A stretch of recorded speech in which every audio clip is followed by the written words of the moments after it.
কি মিস্টার সুজয় রায়, আমাদের জন্য খুঁজে বের করবে তো গুপ্তধন? আমি জানি তুমি বাধ্য। এখন লক্ষ্মী ছেলের মতো বলো দেখি, গুপ্তধন কোথায়? আচ্ছা, আমি যতটা ধাঁধা সমাধান করতে পেরেছি ততটাই সাহায্য করতে পারবো, তার বেশি নয়। কিন্তু কথা দাও, তুমি বা তোমার লোকেরা আমার বন্ধুদের ক্ষতি করবে না। সুজয়, মনমথ ও তার দলের লোকেরা সুজয়ের নির্দেশ মতো গিয়ে উপস্থিত হয় পুকুরের সামনে।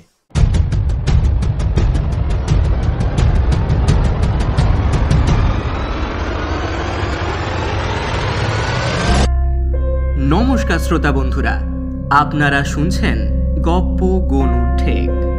আমাদের আজকের নিবেদন লেখক অরিজিৎ রায়ের কলমে চার মূর্তি গোয়েন্দা সিরিজের প্রথম গল্প রাজবাড়ির গুপ্তধন রহস্য। গল্প পাঠে সোনক। গল্পে মামা দাদুর ভূমিকায় দেবজ্যোতি, অতনুর ভূমিকায় রাহুল, তানিয়ার ভূমিকায় পম্পা, সুজয়ের ভূমিকায় প্রদীপ্ত, পূর্বিতার ভূমিকায় দেবারতী ও অন্যান্য চরিত্রে রুদ্র এবং তরুণ। ও গল্পের সূত্রধর আমি অনুরাগ। শুরু করতে চলেছি আমাদের আজকের নিবেদন লেখক অরিজিৎ রায়ের কলমে রাজবাড়ির গুপ্তধন রহস্য।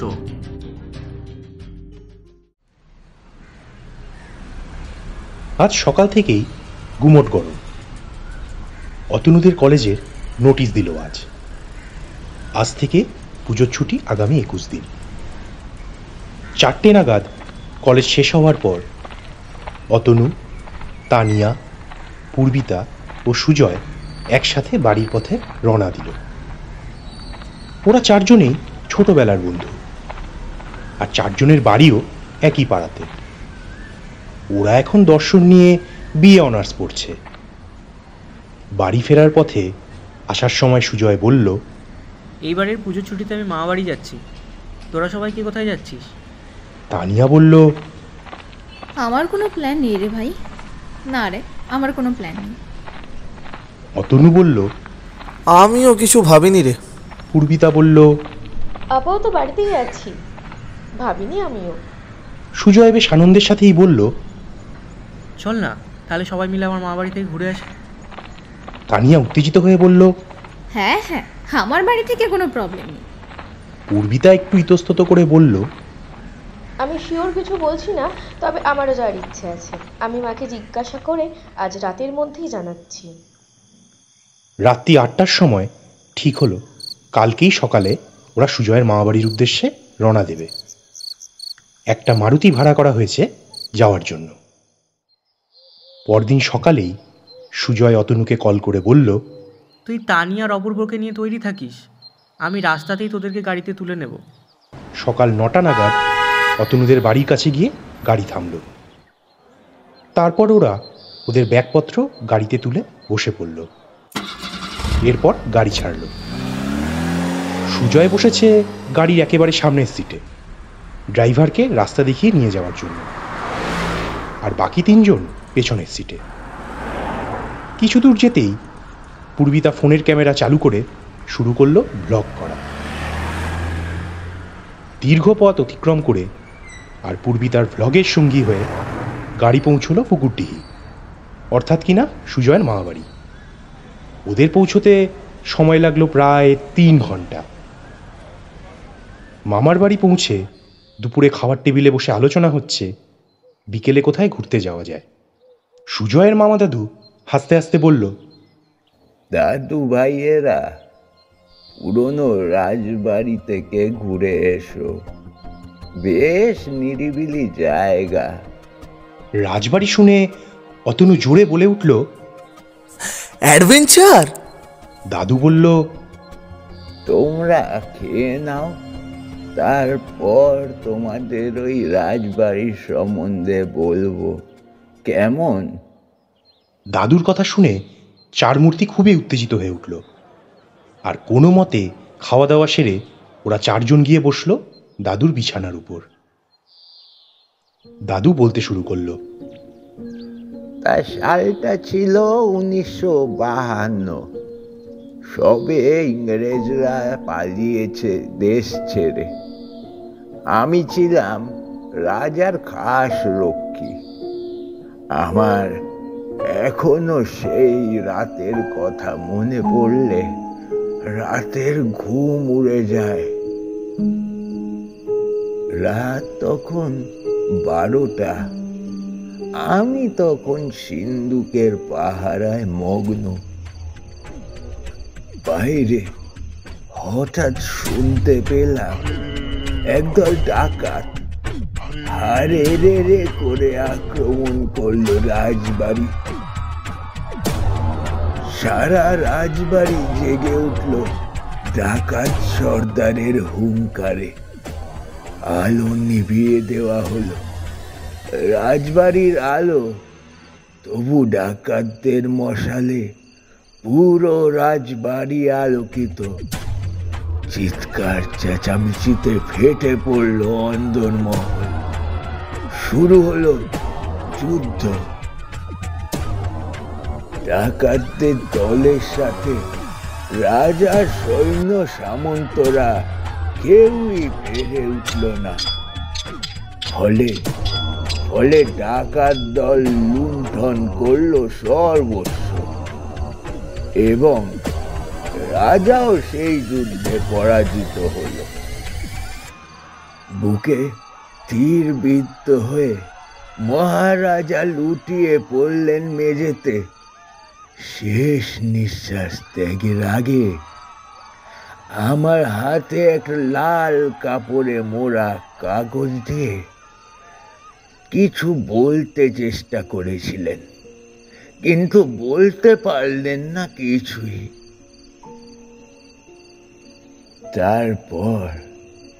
তারপর তিনি সেই অবস্থাতেই শেষ নিঃশ্বাস ত্যাগ করলেন, আমার কোলে মাথা রেখে। এরপর সময়ের স্রোতের সাথে কেটে যায় আরো 10 বছর। ছিন্ন ভিন্ন হয়ে পড়ে থাকে রাজার রাজত্ব। কিছু বছর পর মারা যান বিধবা রানীও। তারপর এই 2024-এ এসে শুধু পড়ে রয়েছে রাজবাড়ির ধ্বংসাবশেষ। এখনো নাকি শোনা যায় মাঝে মাঝে রাজবাড়ি থেকে ভেসে আসে অজস্র কান্নার আওয়াজ আর ডাকাতের হুঙ্কার। তবে কেউ কোনোদিনও নিজের চোখে দেখেনি। কিছুক্ষণ সব চুপচাপ। দাদুই নিস্তব্ধতা ভাঙিয়ে বলে উঠলেন, হ্যাঁ দাদু ভাই, আমার পালঙ্কের নিচ থেকে পুরনো বাক্সটা বের করো তো, তোমাদের কিছু দেখাবো। সুজয় এক লাফে পালঙ্ক থেকে নেমে বের করলো দাদুর পুরনো বাক্স। বাক্সে ঝুলতে থাকা তালাটা দেখে তানিয়া বলল, এ তো রাজার আমলের তালা মনে হচ্ছে। দাদু হাসতে হাসতে বলল, হ্যাঁ ঠিকই বলেছ দিদি ভাই, এই বাক্স আর তালা দুটোই রাজার আমলের। দাদু তালা খুলল। বাক্সের ভিতরে রয়েছে কিছু পুরনো বই, রক্ষীর একটা পোশাক, 3টে রূপোর কয়েন আর লাল কাপড়ে মোড়া একটা কাগজ। দাদু লাল কাপড় মোড়া কাগজটা হাতে নিয়ে বাক্সটা বন্ধ করলেন। এরপর দাদু সুজয়ের হাতে কাগজটা দিয়ে বললেন, দেখো তো দাদু ভাই, লেখাটা কিছু বুঝতে পারো কিনা? আমি তো প্রায় 200 বারেরও বেশি পড়েছি, কিন্তু কিছুই বুঝে উঠতে পারিনি এর আসল অর্থ কি। সুজয় কাগজটা বিছানার উপর মেলে ধরে পড়তে লাগলো, লাল বটবৃক্ষে আঙুল তুলে এগিয়ে যাও জুতো খুলে, যদি হও ডুবুরি, লাফিয়েছ জলে, হাত টানো বলে, তাক ধিন ধিন তাক, শিলা রানীকে জড়িয়ে ধরো, আদর করে কোলে তুলো, হবে চিচিং ফাঁক। পূর্বিতা আর নিজের হাসি থামাতে পারল না, বলল, ভাই এটা তো মনে হচ্ছে ক্লাস 1-এর কবিতা রে। তানিয়া বলল। আমারও তো তাই মনে হচ্ছে। অতনু ধমক দিয়ে বলল, এই তোরা কি চুপ করবি? দাদু, তোমার কাছে আতস কাজ আছে? থাকলে একবার দাও তো। দাদু বলল, হ্যাঁ দাদু ভাই, এই সামনে টেবিলে রাখা আছে পেপারের উপরে, দেখো তো। সুজয় গিয়ে নিয়ে এলো। আতস কাঁচটা অতনুর হাতে দিয়ে জিজ্ঞাসা করল। কি করবি ভাই? অতনু বলল, লেখাটা নিচে ভালোভাবে দেখ, একটা আবছা ম্যাপের মতো কিছু আছে, ওটাই দেখব আসলে কিসের ম্যাপ। দাদু অবাক গলায় জিজ্ঞাসা করল, ম্যাপ? তাহলে কি মহারাজা মারা যাওয়ার আগে এই নিয়ে কিছু বলতে চেয়েছিলেন? ওরা চারজনেই একসাথে উত্তেজিত হয়ে বলে উঠল, কি গুপ্তধন? দাদু বলল, হ্যাঁ দাদু ভাই, গুপ্তধন, মহারাজার পিতার লুকিয়ে রাখা ধন সম্পদের ভাণ্ডার, যার হদিস এখনো কেউ পায়নি। উত্তেজনার সাথেই সুজয় বলে উঠল, তাহলে কি কাগজে লেখা কবিতাটারও এই গুপ্তধনের সাথে কোনো সম্পর্ক আছে? অতনু বলল, হ্যাঁ ভাই, ঠিক ধরেছিস, ওটা কোনো কবিতা না, ওটা ধাঁধা, গুপ্তধন খোঁজার ধাঁধা। তারপর ওদের পুরো সন্ধেটা কাটে ওই ধাঁধার আসল অর্থ কি সেটা ভেবেই। রাত্রি 8টা, বাইরে একটানা ঝিঁঝির ডাক। সুজয়ের দিদিমা খাবার টেবিলে খাবার সাজিয়ে খেতে ডাক দিলেন।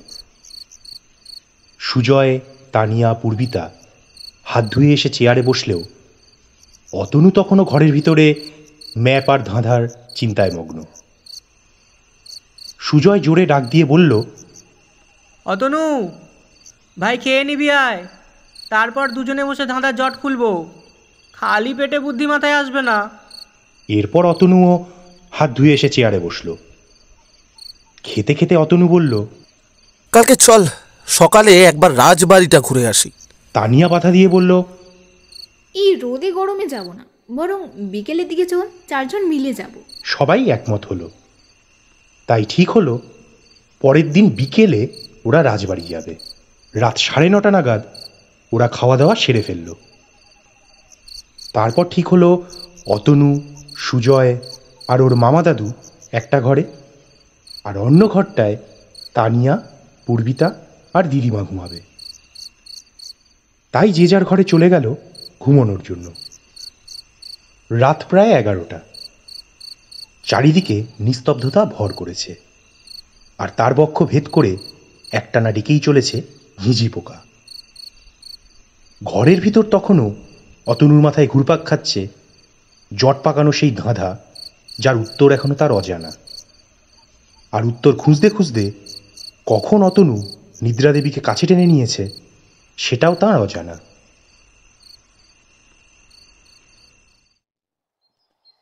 পরদিন সকালে পাখির কিচিরমিচির ডাকে ঘুম ভাঙল অতনুর। আজ সকাল থেকেই ভীষণ গরম। এখন যদিও সকাল 8টা বাজে। সুজয়, তানিয়া, পূর্বিতা দাদুর ঘরে বসে রাজবাড়ি যাওয়া নিয়ে আলোচনা করছিল। তখন অতনু চোখ মুখ ধুয়ে প্রাতরাশ সেরে ওদের সাথে গিয়ে যোগ দিল। কিরে সুজয়, ধাঁধাটার কোনো সমাধান বের করতে পারলি? না রে ভাই, আমার মাথায় কিছু আসছে না, তুই দেখ যদি কিছু সমাধান করা যায়। সুজয়ের কথা শেষ হতে না হতেই তৎক্ষণাৎ তানিয়া বলল, অত ভাবিস না, আগে আজ বিকেলে রাজবাড়ি যাই চল, গিয়ে সমাধান খোঁজা যাবে না হয়। আরও কিছুক্ষণ আলোচনা চলল। তারপর দিদিমা স্নান করতে যেতে বলাতে একে একে স্নান সেরে খাবার টেবিলে এসে বসলো সবাই। খাবার টেবিলে দাদু বলল,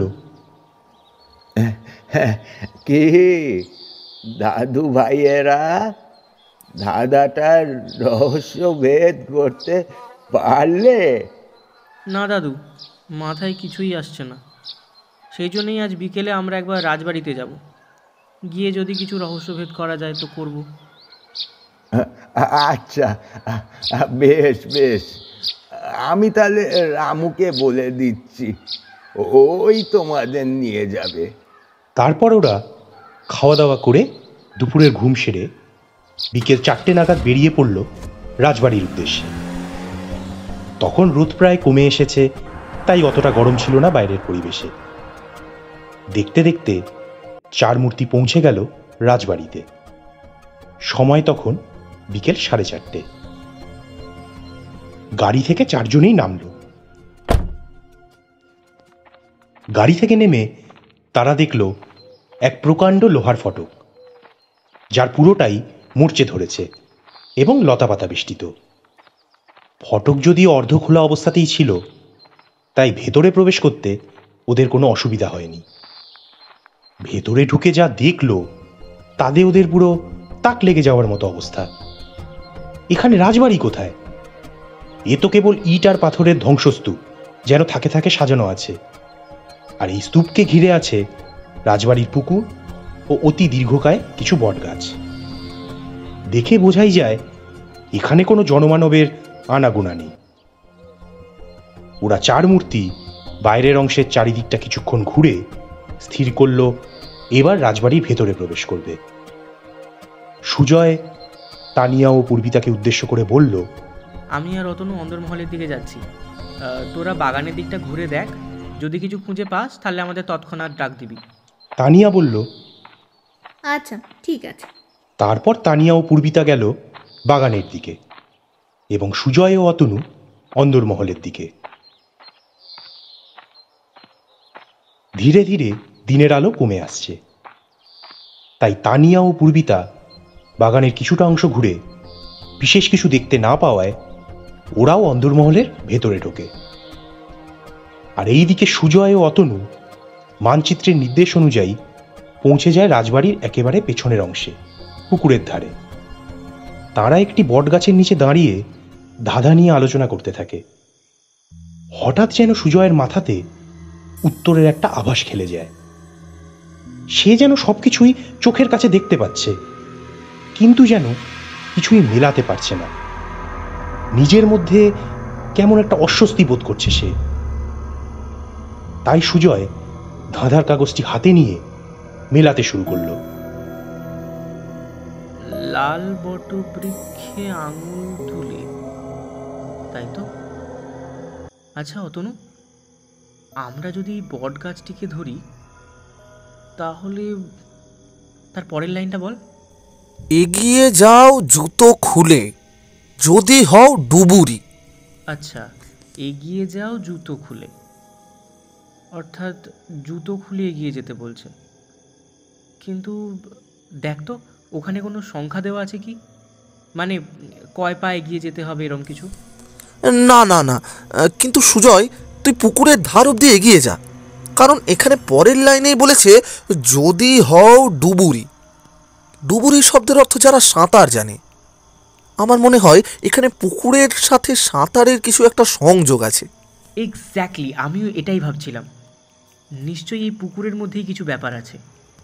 আজ চল, সন্ধ্যা হয়ে আসছে, আজ রাতে দাদু ভাইয়ের কাছেই পুকুরের ব্যাপারে জানতে হবে।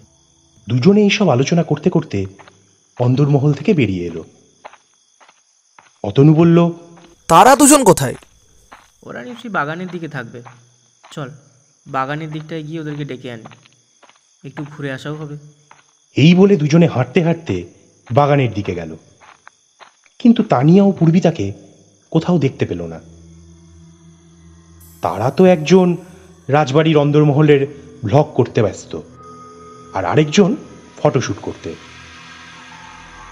এমন সময় হঠাৎ সুজয় ও অতনু একটা জোরে চিৎকার শুনতে পেল। অতনু বলে উঠল, আরে এটা তো পূর্বিতার চিৎকার, এই অন্দরমহল থেকে এলো না? ওরা দুজনেই চিৎকারের আওয়াজ শুনে দৌড় দিল অন্দরমহলের দিকে। গিয়ে দেখল পূর্বিতা জ্ঞানশূন্য অবস্থায় মাটিতে পড়ে আছে, আর ফোনটাও পড়ে আছে কিছু দূরে। আর অপর দিক থেকেও ছুটে আসছে তানিয়া। তারপর কোনো রকমে পুকুর থেকে জল এনে পূর্বিতার চোখে মুখে দিতে পূর্বিতার জ্ঞান ফিরল। পূর্বিতার জ্ঞান ফিরতে সুজয় বলল, চল, আজ সন্ধ্যা হয়ে আসছে, আর দেরি করা ঠিক হবে না। গাড়িতে যেতে যেতে পূর্বিতার কি হয়েছিল সবাই শুনবো।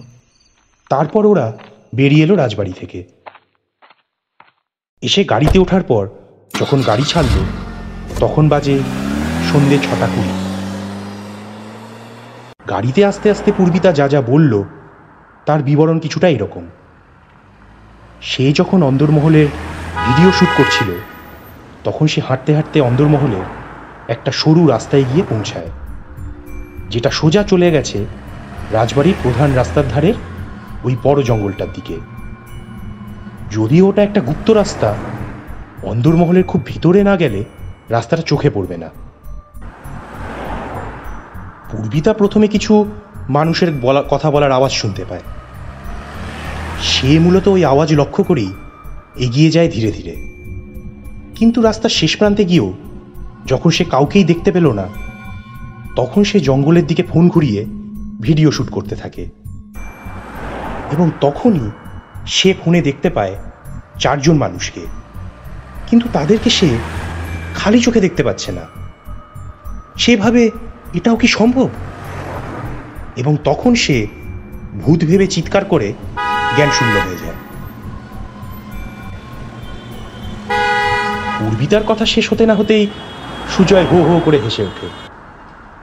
তখন পূর্বিতা রেগে গিয়ে বলে, আমার কথা বিশ্বাস না করলে এই বলে ফোনটা দেখ। সে ফোনটা সুজয়ের দিকে এগিয়ে দেয়। সুজয় ফোনটা হাতে নিয়ে ভিডিওটা একবার দেখে নিয়ে একটু অবাক হয়। তারপর একটু মুচকি হেসে পূর্বিতার ফোন থেকে ভিডিওটা নিজের ফোনে নিয়ে অস্ফুটে বলে, অ্যাডভেঞ্চার জমে উঠেছে। ঘড়িতে তখন 7টা বাজছে। একটু আগেই 4 মূর্তি বাড়ি ফিরে মুখ হাত ধুয়ে এসে বসেছে দাদুর ঘরে রাজবাড়ির সব ঘটনা আলোচনা করার জন্য। মাঝে দিদিমা রামুর হাতে তেল মাখা দেশি চালের মুড়ি আর তেলে ভাজা পাঠিয়ে দিয়েছেন জল খাবার করার জন্য। ফলে জলযোগ করতে করতেই সুজয় আর অতনু তাদের সেই ম্যাপ অনুযায়ী পুকুরের কাছে গিয়ে পৌঁছনো আর ধাঁধার কিছুটা জট আলগা হয়েছে বলে যে ধারণা, সব কিছু বিস্তারে দাদুকে জানায়। সুজয়ের কথায় প্রায় সকলেই উত্তেজিত হয়ে উঠল গুপ্তধনের আশায়। তারপর পূর্বিতা ওর ভূত দর্শনের কথা বলাতে দাদু বেশ অবাক হয়েই বললেন, হ্যাঁ, বলো কি? রাজবাড়ি ধ্বংসস্তূপে পরিণত হয়েছে ঠিকই, কিন্তু এতদিন তো কোনো ভূতের কথা শুনিনি। দাদুর কথার মাঝেই সুজয় হাসতে হাসতে বলে উঠল, দাদু, তুমি ওর কথা ছাড়ো তো। কি দেখতে কি দেখেছে তার নেই ঠিক, দশচক্রের ভগবানই ভূত। এরপর সুজয় উঠে চলে গেল নিজের ঘরে। আর ওকে দেখে সবাই বুঝতে পেরে গেল ধাঁধার সমাধান করতে না পারা পর্যন্ত ও মানসিক শান্তি পাবে না। সুজয় চলে যাওয়ার পর দাদুও উঠে চলে গেলেন ওষুধ খাওয়ার জন্য। ফলে আড্ডার আসর ওখানেই ভেঙে গেল। পূর্বিতা ওর ফোন আর ভূতের ভ্লগস নিয়ে ব্যস্ত হয়ে পড়ায় অতনু তানিয়াকে ইশারা করে বাইরে যাওয়ার জন্য। তানিয়া অল্প ইতস্তত করলেও শেষ পর্যন্ত উঠে অতনুর সাথে বেরিয়ে গেল।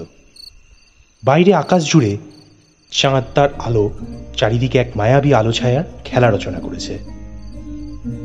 তার সাথে দুর্গাপুজোর সময় শরতের অল্প ঠান্ডা, কুয়াশা ভরা আবহাওয়া প্রকৃতিতে একটা প্রেমমোদী পরিস্থিতি সৃষ্টি করেছে। তারই মাঝে পুকুরের বাঁধানো ঘাটে বসে আছে দুজন।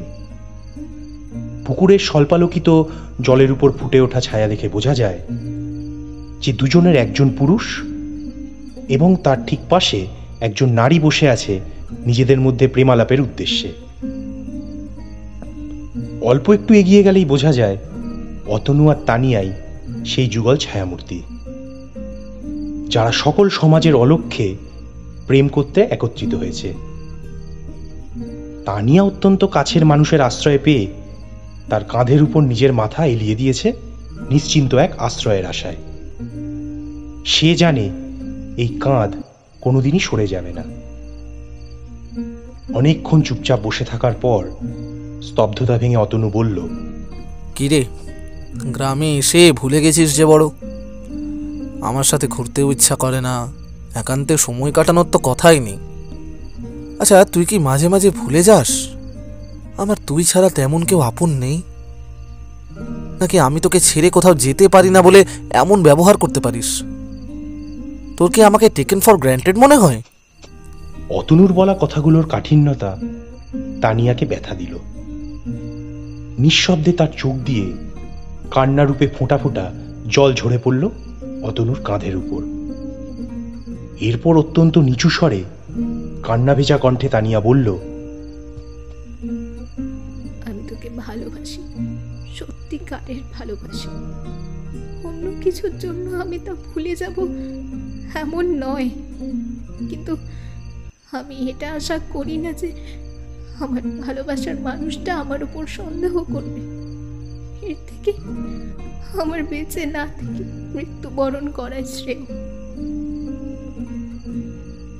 এই কথা বলে তানিয়া উঠে চলে যেতে শুরু করে, আর পিছন থেকে অতনু তাকে দাঁড়াতে বলে। কিন্তু তারপরেই একটা ভারী কিছু আঘাত হানে অতনুর মাথার উপর। চেতনা হারাতে থাকে তার, আর সেই অর্ধচেতন অবস্থায় সে দেখতে পায় একদল ছায়ামূর্তি জোর করে তুলে নিয়ে যাচ্ছে তানিয়াকে। অথচ সে নিরুপায় হয়ে লুটিয়ে পড়ে থাকে মাটিতে অচেতন অবস্থায়। কিছু সময় পরে অতনুর জ্ঞান ফিরলে সে কোনো মতে উঠে উদ্ভ্রান্তের মতো চারিদিকে খোঁজাখুঁজি আরম্ভ করে, কিন্তু বিস্তর খুঁজেও তানিয়াকে না পেয়ে মাটির উপরে বসে কাঁদতে থাকে সে। তখনই হাতে একটা রক্তমাখা পাথরের নিচে চাপা কাগজের একটা টুকরো ঠেকলে তা খুলে দেখা মাত্র বাড়ির উদ্দেশ্যে ছুটে চলে অতনু।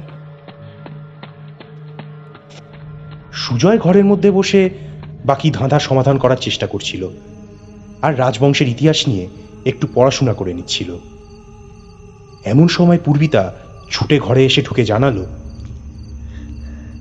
জানিস সুজয়, অতনু আর তানিয়া একসাথে বেরিয়েছিল, কিন্তু অনেকক্ষণ হয়ে গেছে ওরা এখনো বাড়ি ফেরেনি। দিদিমার খেতে দেওয়ারও সময় হয়ে গেছে, কিন্তু এখনো পর্যন্ত না আসায় খুব দুশ্চিন্তা করছেন। সুজয় প্রথম দিকে ভাবল ওরা হয়তো একটু একান্ত সময় কাটাতে গেছে, কিন্তু হঠাৎ করেই ভূতের কথা মাথায় আসতেই গম্ভীর হয়ে জানতে চাইল, কতক্ষণ আগে গেছে? প্রায় ঘন্টা 2 আগে। সর্বনাশ করেছে বলে লাফিয়ে উঠে ছুটে ঘর থেকে বেরিয়ে বাড়ির দালানে এসে দাঁড়িয়ে একবার আমি খুঁজে আসি বলে বেরোতে যাবে, এমন সময় উদ্ভ্রান্ত অবস্থায় অতনু এসে হাঁপাতে থাকে। সুজয় তাকে শান্ত করে বলে, কি রে, তানিয়া কোথায়? ওকে কি ভূতেরা তুলে নিয়ে গেছে? কিছু সচেতন বার্তা রেখে গেছে নাকি আমাদের জন্য? অতনু হাতের চিঠি ধরিয়ে দেয় সুজয়ের হাতে। সুজয় এক নিঃশ্বাসে গোটাটা পড়ে নিয়ে বলে,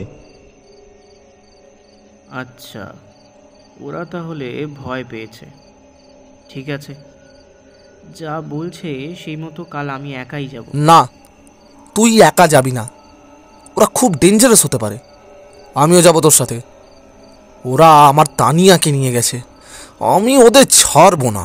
এরপর পরের দিন সকালেই দুজনে রাজবাড়ির উদ্দেশ্যে রওনা হয়। পূর্বিতার দাদুকে পুলিশের কাছে সব জানিয়ে তাদেরকে নিয়ে রাজবাড়িতে চলে আসতে বলে দেয়।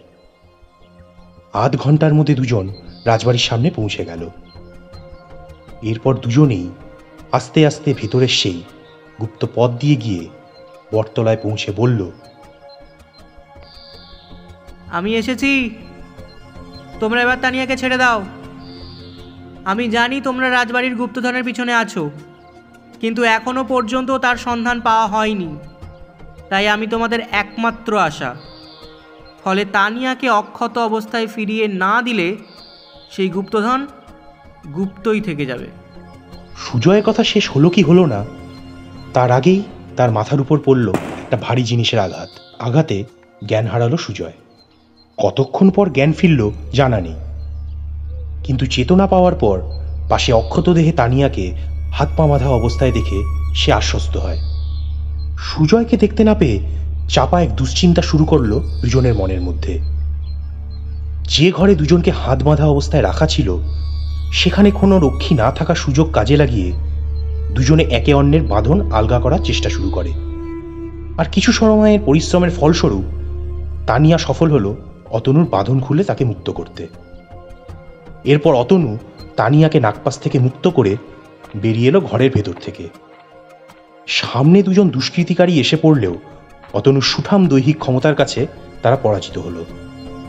তানিয়া ক্ষিপ্রতার সাথে তাদের বেঁধে ফেলে এগিয়ে গেল বটতলার উদ্দেশ্যে। অন্যদিকে সুজয়কে নিয়ে মাফিয়াগুলো উপস্থিত হয় তাদের ওস্তাদ মন্মথলালের সামনে।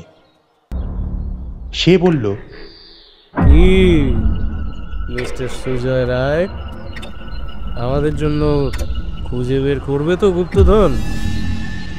আমি জানি তুমি বাধ্য। এখন লক্ষ্মী ছেলের মতো বলো দেখি গুপ্তধন কোথায়? আচ্ছা, আমি যতটা ধাঁধা সমাধান করতে পেরেছি ততটাই সাহায্য করতে পারবো, তার বেশি নয়। কিন্তু কথা দাও, তুমি বা তোমার লোকেরা আমার বন্ধুদের ক্ষতি করবে না। সুজয়, মন্মথ ও তার দলের লোকেরা সুজয়ের নির্দেশ মতো গিয়ে উপস্থিত হয় পুকুরের সামনে। তারপর সুজয় ধাঁধার প্রতিটি লাইন একটি করে সমাধান করতে করতে এগিয়ে চলে।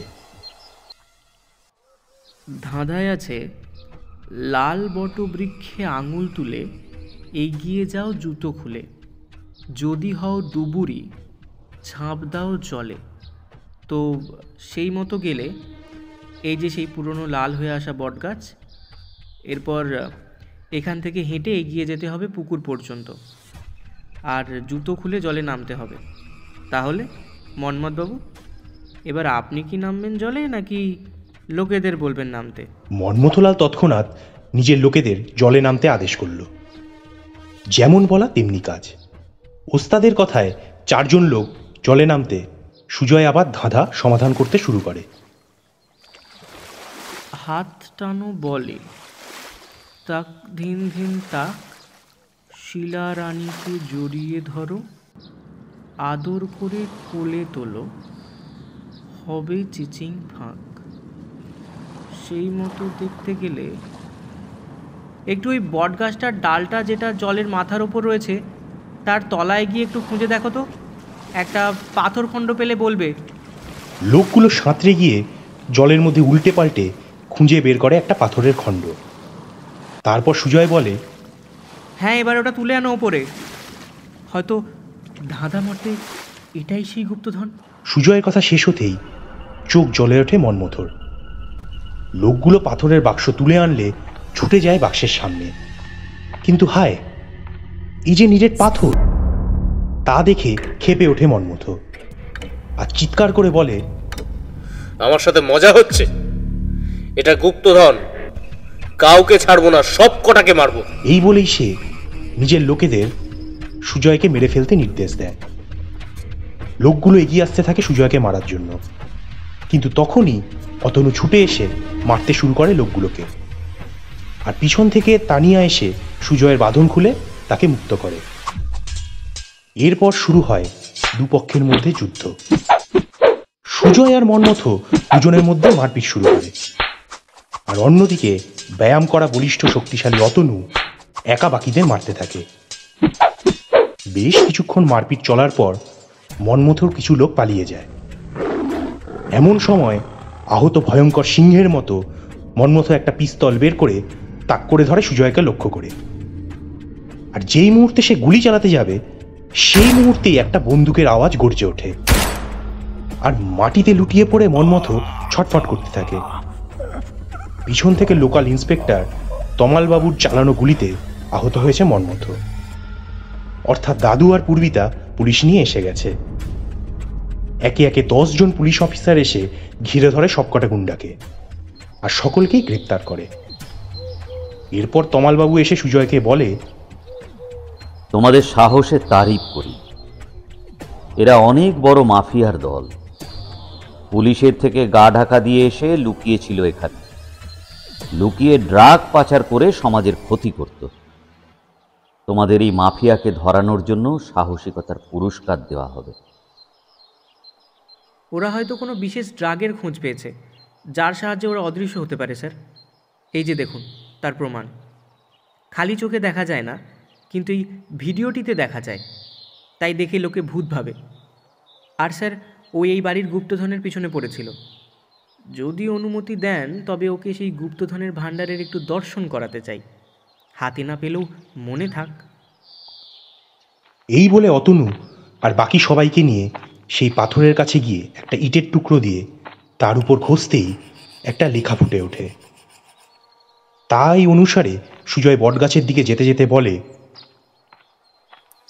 ওটা ছিল গুপ্তধনের আসল ঠিকানা খোঁজার পথ নির্দেশ, যা তৎকালীন সময়ে পাথরের উপর খোদাই করে তৈরি করা হয়েছিল লিপি আকারে।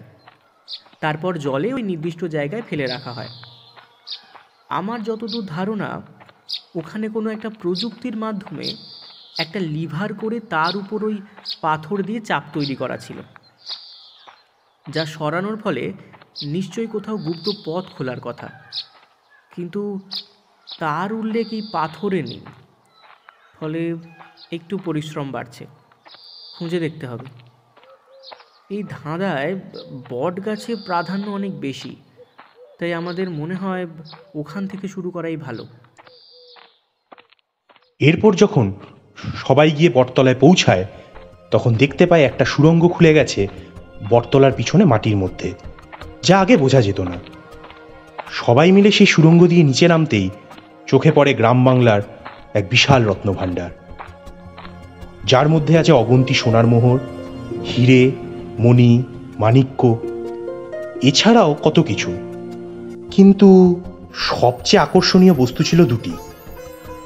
একটা ইতিহাস খ্যাত কোহিনূর হীরের প্রায় দ্বিগুণ বড় একটা হিরে, আর আরেকটি হলো প্রায় 3 ফুট লম্বা কোষ্টি পাথরের তৈরি রাধাকৃষ্ণ মূর্তি, যার মুখ বাঁধে সর্বাঙ্গ অষ্টধাতু দ্বারা বেষ্টিত। হাতে সোনার তৈরি বাঁশি, মাথায় মুকুটমণি, চুন্নি পান্নার মুক্তোর সাথে শোভা পাচ্ছে দুষ্প্রাপ্য বৈদুর্যমণি।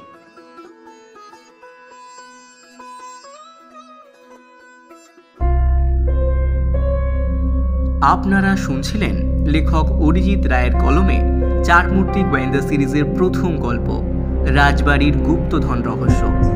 গল্পটির মধ্যে কোনো ভুল ত্রুটি থাকলে অবশ্যই কমেন্টে জানাবেন, এবং ভালো লাগলে অবশ্যই লাইক, কমেন্ট করে আপনাদের মতামত ও সাবস্ক্রাইব করে আমাদের পাশে থাকবেন।